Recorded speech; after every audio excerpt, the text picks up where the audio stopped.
और अभी तो चारों तरफ हरियाली हरियाली है भाई। अगस्त है, सावन का मास है, बारिश हो रही है तो हर तरफ घास ही घास खड़ा हुआ है। ये जेली होती है, देखिए जेली जिसको बोलते हैं। ये पापा ने तो कहा है पाड़ना, लेकिन अभी तो बरसात आ रही है फिर उग जाएगी। तो आजकल के लोग तो नहीं, लेकिन पुराने लोग, ये हाथ की चक्की होती थी जिससे गेहूं से आटा पीसते थे, दाल पीसते थे। ये चक्की, कुछ शादी भी है, ब्याह भी है, बहन बेटियों को कपड़े भी चाहिए, तो ये भाई है कपड़े की दुकान करके यहाँ बैठे हुए हैं। पुश्तैनी इनकी हवेली है सामने।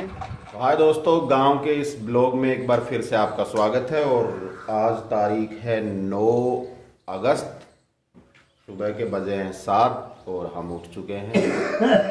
देखिए ये बिस्तर लगा हुआ है और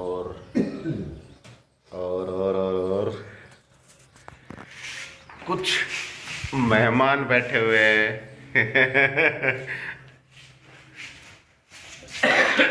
धूम्रपान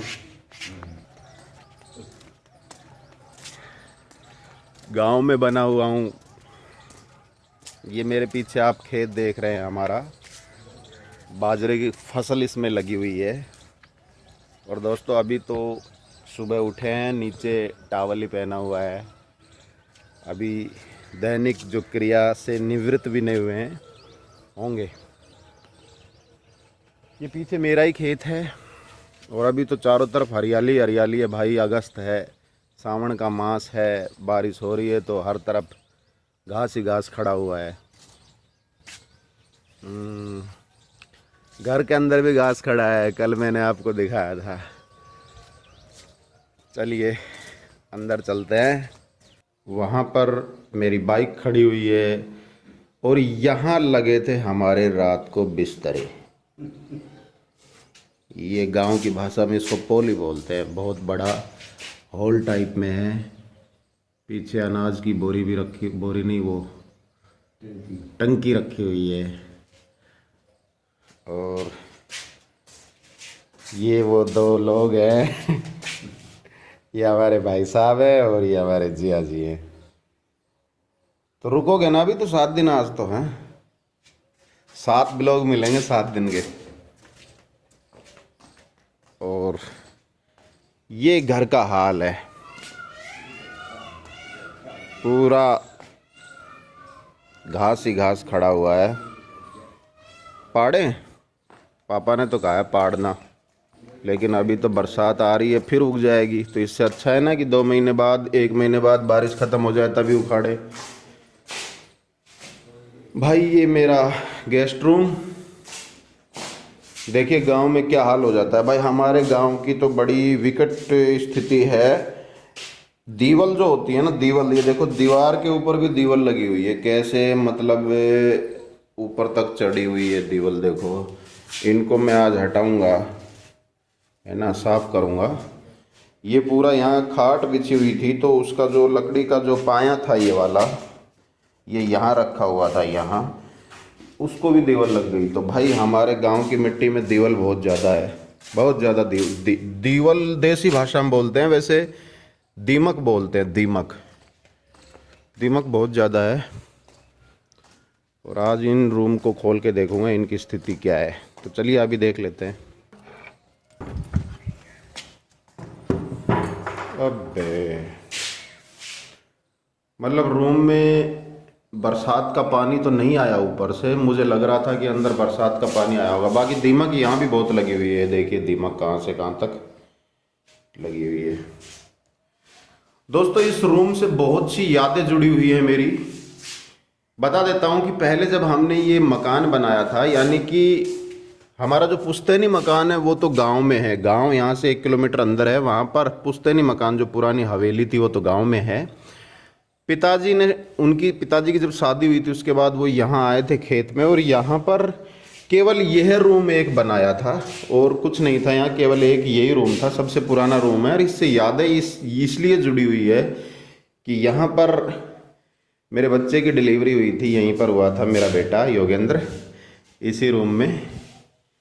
और ये देखिए कितना पुराना रूम है। ये दोस्तों जेवड़ी, जो मूंज की जेवड़ी होती थी, जिनको बना के और ऐसे गट्टियाँ बना देते थे बड़ी बड़ी, ये जेली होती है, देखिए जेली जिसको बोलते हैं ये, इससे गांव में खेतों में जो किसान लोग होते हैं वो मतलब झाड़ फूस और ये उठाने का काम करते हैं, खेती में काम आती है। ये गांव में जब पहले हमारी मदर हुआ करती थी, अब तो आजकल के लोग तो नहीं, लेकिन पुराने लोग, ये हाथ की चक्की होती थी जिससे गेहूं से आटा पीसते थे, दाल पीसते थे, ये चक्की, ठीक है, ये चक्की होती थी, इससे दाल आटा पीसते थे हाथों से। भाई हमारे बहुत याद है, हमारे सामने भी हमारी मम्मी सुबह जल्दी उठ के 4 बजे उठ के ना डेली पीसती थी। भाई दैनिक क्रियाओं से निवृत्त हो लिए हैं और अब जो ये बिस्तरे लगे थे इनको उठाने की बारी है, क्योंकि अकेला हूं तो सारे काम मुझे ही करने पड़ेंगे। तो सबसे पहले इस पंखे को यहां से हटाते हैं, फिर इन बिस्तरों को यहां से हटाते हैं, फिर आपको बाहर लेके चलते हैं। चलिए।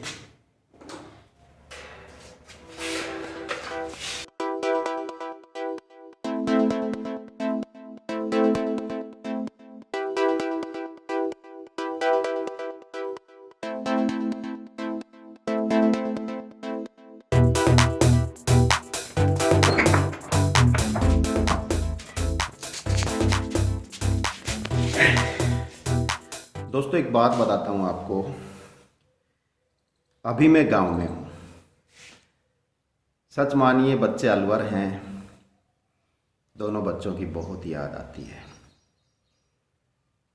अलवर से दूर हो जाता हूं तो रातें काटनी मुश्किल हो जाती है बाहर, बेटे की याद आती है, बेटी की याद आती है।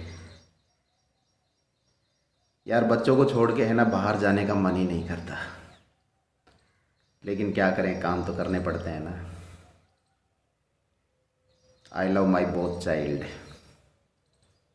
बहुत मिस करता हूँ जब बाहर होता हूँ तो उन्हें। चलिए गांव घूमते हैं। आज मैं आपको अपने गांव घुमाऊंगा, अपने दोस्त से मिलाऊंगा, फिर अगर हो सके तो जो गांव में मंदिर वगैरह हैं वो भी आपको दिखाऊंगा कि गांव की असली ज़िंदगी क्या होती है। और ठीक मौसी? हाँ बस ठीक। सारी तो हिम्मत सही है ना? अरे मेरी किसी हिम्मत से, मेरे कमर से ना चले जाए ना बच्चे। कितनी उम्र हो गई होगी मौसी? मेरी 80 का नींद है।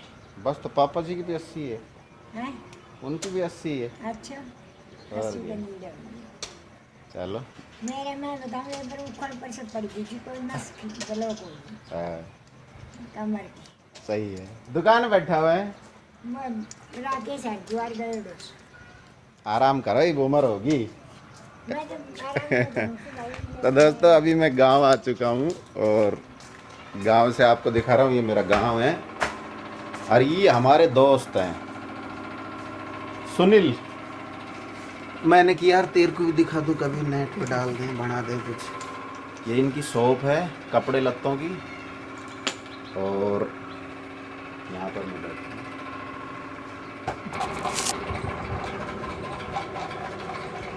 टी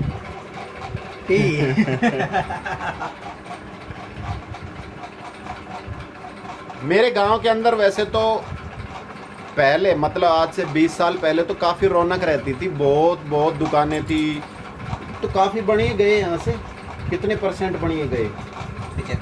75% जो महाजन थे, जो बढ़िया जिनकी अच्छी अच्छी दुकानें थी 20, 22, 25 साल पहले, 75% गांव से एलिमिनेट हो गए, मतलब शहरों में जाके बस गए। अब तो ये जैसे भाई है ना ठूठ, जो गांव छोड़ेंगे ही नहीं, यही पड़े हैं यहाँ।